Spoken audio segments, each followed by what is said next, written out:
जय माता दी। सभी को जय माता दी। भक्तों में बहुत दिनों से, जब से लॉकडाउन हुआ है, मैं चाह रही थी कुछ कहूँ। बहुत सारी वीडियोस आ रही हैं, सब लोग अपने अपने मन के भाव प्रकट कर रहे हैं। जिसको जैसा समझ में आ रहा है वो बता रहा है आपको लॉकडाउन में कैसे रहें। अच्छे अच्छे महापुरुष भी आपको संदेश दे रहे हैं। मुझे यहाँ तक समझ में आ रहा है कि ये ऊपर वाले ने हमें बहुत अच्छा मौका दिया है सबकी शिकायतें दूर करने का, परिवार वालों की, बच्चों की। और ज़्यादातर जो लोग कहते थे कि हमें फुर्सत ही नहीं मिलती, काम से फुर्सत नहीं, बिजनेस से फुर्सत नहीं, जो नाइट ड्यूटी वाले होते थे उन्हें, मतलब हर तरह के लोगों को ईश्वर ने ऐसा मौका दिया है कि वो सब तरह की शिकायतों को दूर कर सकें। और सबसे बड़ी बात, हम ये कभी भी स्वीकार नहीं कर रहे हैं कि जितनी भी चीज़ें, आपदाएं जो आती हैं, ये कहीं ना कहीं ईश्वर का प्रकोप होता है। ऐसे समय में हम ईश्वर को याद ही नहीं करते। अगर कोई कहे भी कि आपको ये पूजा करनी है, ये पाठ करना है, मतलब ज़्यादातर लोग इसको मजाक में ले लेते हैं। दोस्तों, यहाँ तक मैं मानती हूँ, मेरा खुद का जो अनुभव कह रहा है कि इस संकट की घड़ी में सिर्फ और सिर्फ ईश्वर ही आपको बचा सकता है। उसी की आराधना करें, वो ईश्वर ही आपकी सब कष्टों को, दुखों को दूर कर सकता है। और दोस्तों, मैं हमेशा जब अपने मंदिर में सुबह शाम पाठ करती हूँ, मैं एक ही चीज़ माँ से हमेशा मांगती हूँ, माँ सभी बच्चे अनजान हैं, दिल से अच्छे हैं, बस भूल जाते हैं अपने कर्तव्यों को। दिन में हर काम अपना याद रखते हैं, खाना, उठना, बैठना, खेलना, मस्ती करना, सब चीज़ उन्हें याद रहती है। बस एक आपका नाम लेना भूल जाते हैं। या यूँ कहें कि उन्हें शर्म आती है। युवा पीढ़ी को अगर आप कहेंगे कि आपको थोड़ी देर ईश्वर ध्यान में लगाना चाहिए, तो उन्हें ऐसा लगता है कि हमारी उम्र थोड़ी है ये माला जपने की। या हमें, मुझे लगता है कि धर्म, जप, तप, कर्म की, पूजा पाठ की कोई उम्र नहीं होती। कि जब आपको समय मिले, जिस उम्र में मिले, जब आपको ईश्वर ने इतना बड़ा समय, इतना बड़ा टाइम, इतना मौका दिया है, मैं चाहती हूँ कि आप उसको सदुपयोग करें। ज़्यादा नहीं, कलयुग में श्रवण का महत्व बताया गया है। अगर आप कुछ नहीं कर सकते, आप श्रवण करो। कलयुग के हमारे एकादश रुद्र जो हैं, बजरंगबली जी की उपासना कीजिए, आप भैरव जी की उपासना कीजिए, माँ दुर्गा की उपासना करें, माँ काली की उपासना करें, पंचाक्षरी मंत्र का जाप करें। इसमें कहीं किसी से पूछने की ज़रूरत नहीं होती। ओम नमः शिवाय का जाप करें, ओम नमो भगवते वासुदेवाय का जाप करें। जो बुज़ुर्ग हैं जिन्हें माला जपनी नहीं आती, बस राम राम राम राम राम। आपके पास असंख्य मंत्र हैं। हमारे गुरुओं ने, हमारे संतों ने, ज्ञानियों ने बहुत सारा ज्ञान, बहुत सारी चीज़ें हमारे सामने रखी हैं। हमारे बुज़ुर्ग हैं, उनके द्वारा हमें बहुत कुछ सीखने को मिलता है। दोस्तों, मैं ज़्यादा ज्ञान नहीं दे रही हूँ। मुझे बड़ा दुख लगता है आजकल के माहौल को देख के। मेरे पास जो आज तक जितने लोगों का आज अभी तक आना हुआ, मैं तो यही सबको कहती हूँ कि सब कुछ करो। ईश्वर ने ये जीवन दिया है, आपको बार बार नहीं मिलेगा। अपने हर क्रियाकलापों के बाद भी 24 घंटे अगर ईश्वर ने हमें दिए हैं, तो ज़्यादा नहीं, उसमें से अगर आप 4 घंटे ईश्वर को दे दें, बहुत बड़ी बात है। दोस्तों, ये बिल्कुल सत्य बात है कि ईश्वर हमारा हर पल इंतज़ार करते हैं। सुबह से लेके रात तक हमारा इंतज़ार करते हैं, कब मेरा भक्त मुझे याद करेगा। वो हर पल आपके साथ हैं, आपके इंतज़ार में।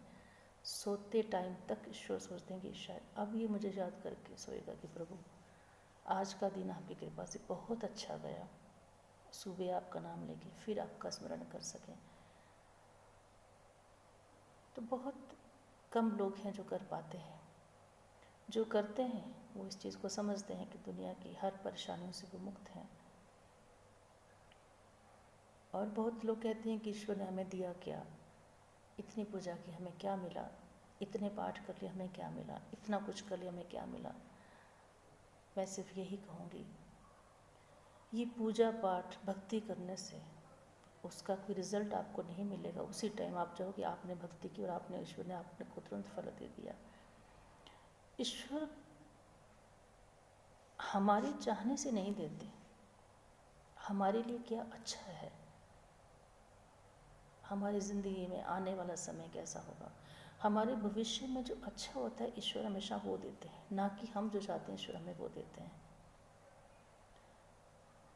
और ईश्वर की आराधना करने से हमें दुखों से, कष्टों से लड़ने की उसमें शक्ति मिलती है।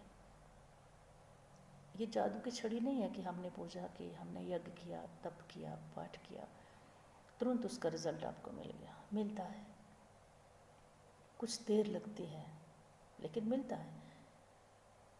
आपके बहुत बड़ा अघटन, आपका एक्सीडेंट हुआ, आपकी तत्काल मृत्यु हो गई, लेकिन यही चीज़ अगर आप महामृत्युंजय जाप करते हैं, बजरंग बली का नाम लेते हैं, हनुमान चालीसा पढ़ते हैं, हनुमान अष्टक पढ़ते हैं, बजरंग बाण पढ़ते हैं, तो ईश्वर आपकी रक्षा करते हैं। जहाँ आपकी मृत्यु होती है वो आपका छोटा सा, इतना बड़ा जो विघ्न आता है वो छोटी सी दुर्घटना में कट जाता है।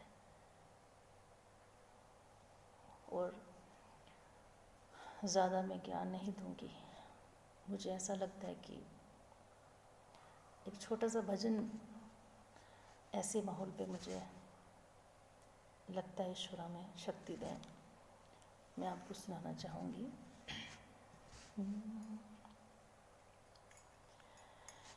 इतनी शक्ति हमें देना दाता, मन का विश्वास कमज़ोर होना। इतनी शक्ति हमें देना दाता, मन का विश्वास कमज़ोर होना। हम चले नेक रास्ते पे हमसे भूल कर भी कोई भूल होना। इतनी शक्ति हमें देना दाता, मन का विश्वास कमज़ोर होना। हम अंधेरे में है रोशनी दे, खो न दे खुद को ही दुश्मनी से। हम सजा पाए अपने किए की, मौत भी हो तो सहले खुशी से। कल जो गुजरा है फिर से न गुजरे, आने वाला वो कल ऐसा होना। हम चले नेक रास्ते पे हमसे भूल कर भी कोई भूल होना। इतनी शक्ति हमें देना दाता, मन का विश्वास कमज़ोर होना।